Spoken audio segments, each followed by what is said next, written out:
Fala aí galera, eu sou o T e como vocês sabem, não é tão simples assim corrigir o jogo usando erratas como uma muleta para poder fazer uma correção geral no Yu-Gi-Oh! Por mais que a gente queira.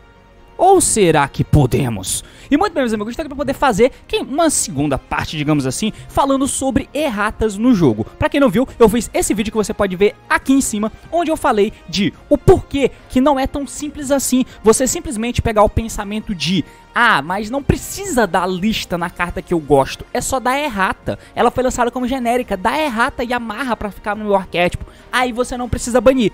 Então, é muito difícil esse tipo de coisa acontecer e no vídeo que eu fiz, que você pode ver ali em cima, eu expliquei um pouquinho mais ou menos de o porquê que isso acontece. Mas, e se a gente estiver caminhando para um mundo que de repente isso pode ser uma possibilidade? Não vai ser a grande salvação do jogo, não é o que vai acontecer o que pode acontecer com tanta frequência assim, e inclusive não deve, mas e se puder?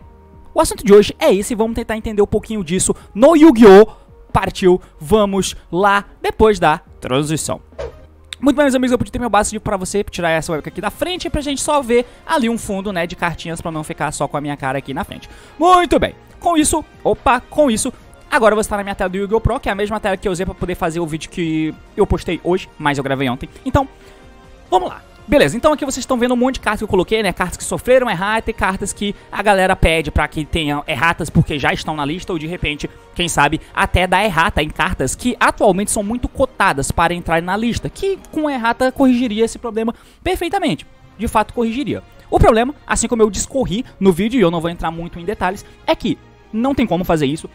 O Yu-Gi-Oh! É um jogo físico. Eu compro o produto e aquele produto vem daquela forma com que ele foi criado. Se posteriormente lança uma errata, essa minha carta, ela não se torna inútil, porque eu posso usar ela. A questão é que vai estar um texto na carta e a Konami lançou uma errata com um novo texto. Ou seja, é um novo efeito. Nem que seja com uma correção, mas é um novo efeito. Como se fosse uma nova carta, que usa a mesma arte e o mesmo nome. Mas não é a mesma carta que eu tenho. Óbvio que fica subentendido que o efeito é o novo, o efeito é o que tá na database da Konami. Aquela carta que eu tenho, ela não vai ser inútil, eu posso usar, só contanto que eu aplique o efeito da nova carta, da errata. Isso gera uma dor de cabeça inacreditável, sem falar que é praticamente como se você estivesse criando uma outra carta mesmo. Então, os jogadores que compram essas cartas, de repente, tem uma carta que simplesmente não é mais a carta que existe, que é válida, digamos assim. Isso é muito ruim pra quem comprou essas cartas no âmbito geral, além de causar confusão, blá blá blá blá blá, tudo que eu discorri no outro vídeo. Certo? Ok.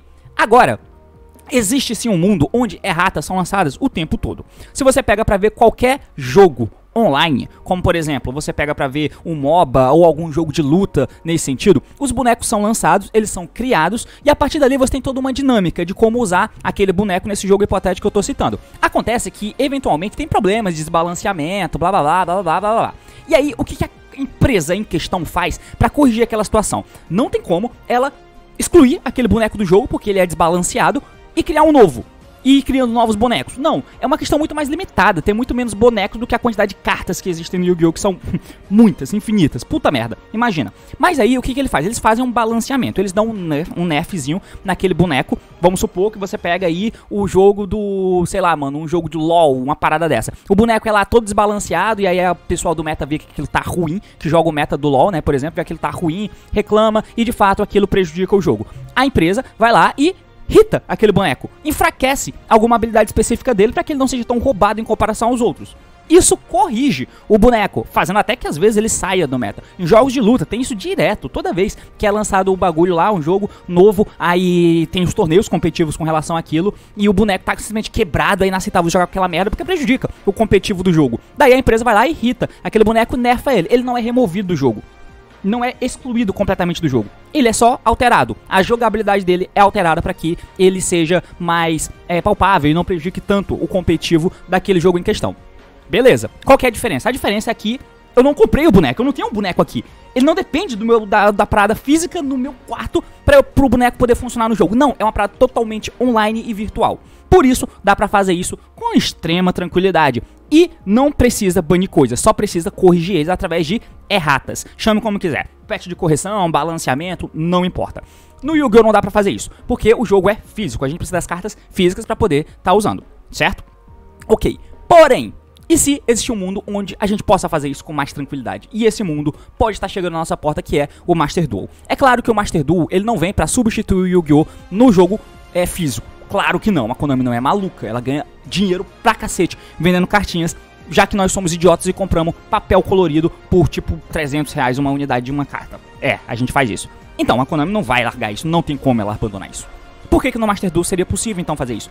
Olha, eu só tô jogando uma parada aqui. De repente a Konami pode lançar alguns balanceamentos de cartas pra que, afinal de contas, se o Master Duel popularizar muito, digamos assim, de repente esse tipo de coisa pode ser até um pouco mais real do que no jogo atual físico que a gente tem. Então, de repente, se tiver alguma carta que errata seja a solução, de repente a Konami pode lançar. Tem algumas cartas que errata não tem nada a ver com o motivo da carta estar na lista. Por exemplo, o exemplo que eu dei ontem, da Harpa, a Urkush Harpa. Se você pegar a Urkush Harpa, por que essa carta tá na lista? O efeito dela é simples, baneado do cemitério, faz espécie de um Urkush do deck. Tá amarrado no deck. E aí você não pode fazer special exceto o Monstro Dark, né? Dá uma restriçãozinha. E é hard once per turn, você só pode usar o efeito uma vez por turno. Mesmo que a ativação seja negada, você não pode ativar de novo. Por que ela tá banida? E ela não deve sair da lista. Ou seja, errata não resolve esse problema, tá? Errata não resolve o problema. A questão aqui foi o design do deck, porque ele é splashable, você descarta, manda ele pro cemitério, ele dá efeito e você faz os bichos de Urkush, que pede um Urkush mais um monstro de efeito. Ou seja, tá muito bem amarrado. O que aconteceu pra isso estar na lista? E errata não é a solução, tá? Então tem algumas cartas no Yu-Gi-Oh! Moderno que precisam ser banidas. Porque a ideia de limitar cartas via banlist é a errata do Yu-Gi-Oh! Digamos assim. Porque a carta é lançada a 3 unidades e você vê que aquilo tá desbalanceado. Então você restringe a forma que você alcança aquela carta, diminuindo a quantidade dela. E aí fica mais equilibrado. Porque eu tomar aquela carta todo turno é chato. Agora, se eu tomar uma no duelo, é ok, porque os decks podem ter cartas fortes, eles podem ter cartas de vantagem, eles podem ter um boss, eles podem ter uma interação, ele só não pode ser abusado e ter múltiplas coisas dessas ao mesmo tempo, que é o que o Yu-Gi-Oh! Moderno faz. Todo arquétipo tem uma engine pequena, tem espaço para muita tech, o cara faz múltiplas interações, ao mesmo tempo gera follow-up, e você toma aquela parada todo turno porque a coisa é cíclica. É mais ou menos a tônica do Yu-Gi-Oh! Atual. Ficou mais difícil, mas ainda assim, se você pega uma parada aqui, de uma Sky Strike Engage, que é absurda, e tem 3 cartas no deck, roubada, você pode dar Engage into Engage. Meu Deus! A Konami baniu ela e agora limitou ela. Olha a diferença que faz a Engage tá a 1 pro arquétipo de Sky de que quando ela tava a 3. Se tiver Engage a 3 hoje, o Sky é um deck muito postulante a ser competitivo Tier 1. Tá ligado? Hoje, com DPE e as coisas e tal, porque aí o problema de consistência dele é relativamente sanado, até porque vem uma nova carta, então a diferença é brutal. Então, nesse caso, essa foi a errata que a Konami deu no Engage, certo? E deu certo. O deck ainda é bom, mas ele não é problemático pro metagame, como ele não era tão problemático no metagame, era só injusto. E desbalanceado e antigo, ninguém queria comprar coisa nova, só queria continuar jogando Sky. Tem essa problemática no Yu-Gi-Oh! Também, coisa que não tem nos outros joguinhos, que é limitar a quantidade de bonecos e você sempre joga com aquela quantidade de bonecos, tá ligado? A menos que seja lançado um boneco novo, e aí a galera não quer jogar com ele, sei lá, é muito mais complicado, tá ligado? Muito mais simples. No Yu-Gi-Oh! É muito mais complexo.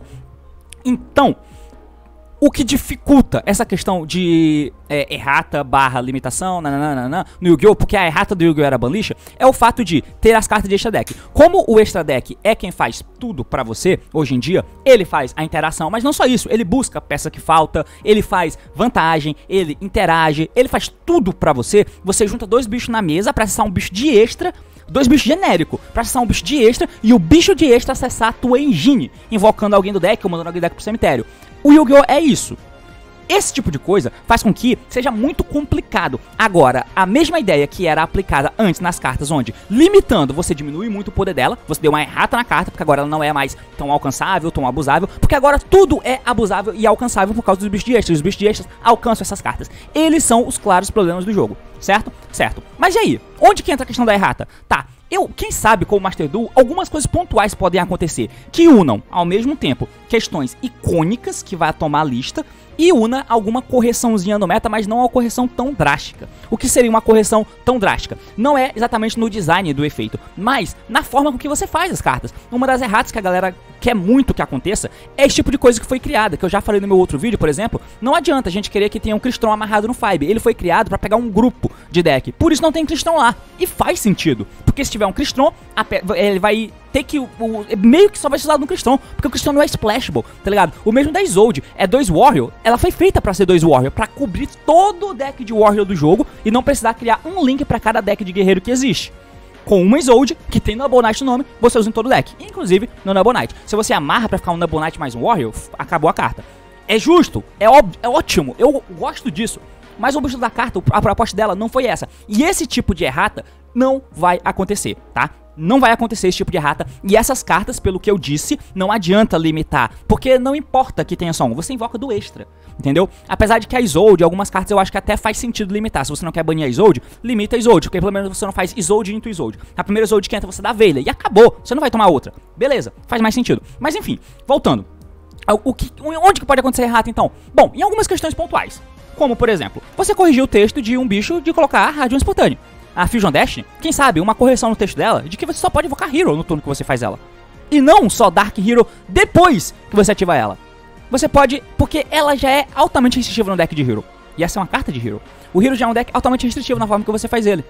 Pois é. Então, a Fusion Dash pode ter mais uma restrição. Então, quem sabe, lança um patch, uma errata, pra que não seja preciso banir a Fusion Dash no TCG, como fizeram no OCG. Só que aí, vai valer pro OCG também. Aí eles tiram ela da lista e ela não vai ficar splashable. Faz sentido, tá ligado? Faz sentido esse tipo de coisa. Alguma coisa no quesito do Dogma. Como que vai ter uma errata no Dogma, sem que você precise reescrever a carta? Não tem, não tem. A Fusion Dash pode ser exatamente o mesmo efeito. Qual é a parada da restrição? Além disso, quer dizer, você só pode invocar Heroes no turno que você ativa essa carta.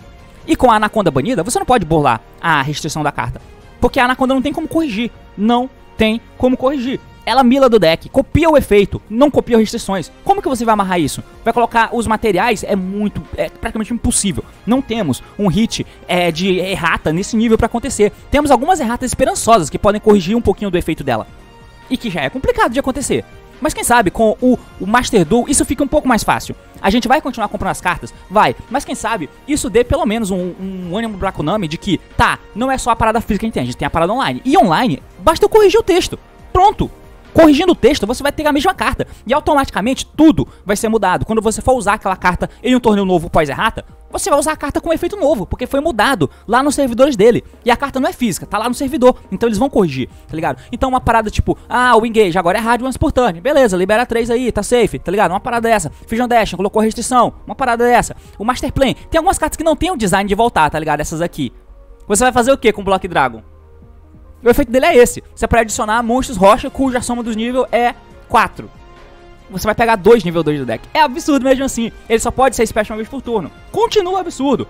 Tá ligado? Não faz sentido. Tem algumas que não faz sentido. Algumas corrige a parada de hard once por turn e não vai fazer tanta diferença. Se eu pego o level Iter e coloco que ele só pode ser invocado uma vez por turno, por esse efeito aqui, é tranquilo, é uma rata que pode acontecer. Se eu pego a Engage e digo que a Engage é hard once por turn, é tranquilo, é uma errata que dá pra acontecer. Não vai mudar drasticamente o efeito da carta, sabe qual é? Eu acho que essa errata é possível.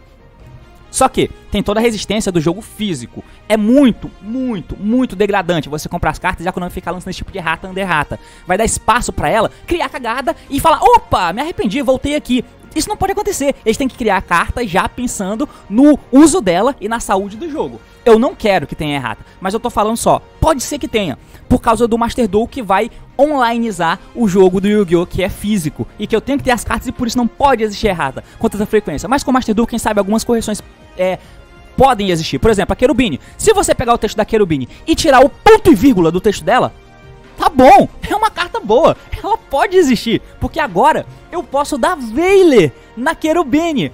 Oh meu Deus, isso ia fazer tanta diferença. Esse tipo de coisinha pode acontecer e não vai ter um impacto tão negativo pro jogo. Eu não quero que aconteça, porque isso vai colocar nas mãos da Konami um poder muito grande que ela não pode ter, entendeu? O fato de criar uma carta absurda e uma semana depois, e um pouquinho depois de vender essa carta feito água lá no jogo online mesmo, tá ligado? Criou o jogo online, criou a carta com heavy absurdo. Todo mundo comprou aquela merda caro pra cacete, todo mundo se desdobrou e comprou crédito pra comprar aquela merda. Opa! Desculpa aí, galera, tá desbalanceado. Uma semana depois tá desbalanceado. Essa carta não pode ser assim. Vamos dar uma errata nela. Não, isso não pode acontecer, tá ligado? Eu tenho medo que isso aconteça, eu não quero que isso aconteça, mas pode acontecer. E por causa do Master Duel, que é uma ferramenta online que de repente pode colocar o Yu-Gi-Oh! Num nível não tão parecido como os outros jogos competitivos online que eu citei, mas quem sabe 50% daquilo. O que já é negativo o suficiente pra eu me preocupar. Mas enfim, meus amigos, por hoje é isso. Espero que você tenha entendido. Não entenda errado. Não é que eu não quero que exista errata, eu quero que exista errata. Por mim, ia ser ótimo se todo esse bicho tivesse sido feito da maneira correta. O problema é que a ideia não foi fazer eles da maneira correta, foi fazer eles errado mesmo. Pra que eles peguem um grupo muito grande, seja Splash, e te obrigue a comprar essas cartas. Como que lança o Five e eu não vou comprar ele? Ele é muito forte. Na época do Adamantium, quando ele foi lançado, por exemplo, não faz sentido não ter. Então, a ideia deles não foi lançar uma parada dessa forma. Daí imagina, se fosse no online, lança o Five, e aí um mês depois eles dão, depois que você gastou rios de dinheiro nele, ele vai lá e lança uma errata. Não é mais 2 monstros incluindo o Tanner, é só um Crystron incluindo o Tanner. Eu comprei ele pra usar no meu deck de Adamantium. E agora? O que eu vou fazer com essa carta? Essa carta é inútil. Não pode acontecer. Mas enfim, por hoje é isso. Espero que tenha entendido, espero que tenha gostado. Comenta e diz o que você achou. Se gostou do vídeo, curte. Se quer ver mais conteúdo assim, meus amigos, é claro. Se inscreve. É isso aí, valeu, falou. E até... Cadê a thumb? Mais.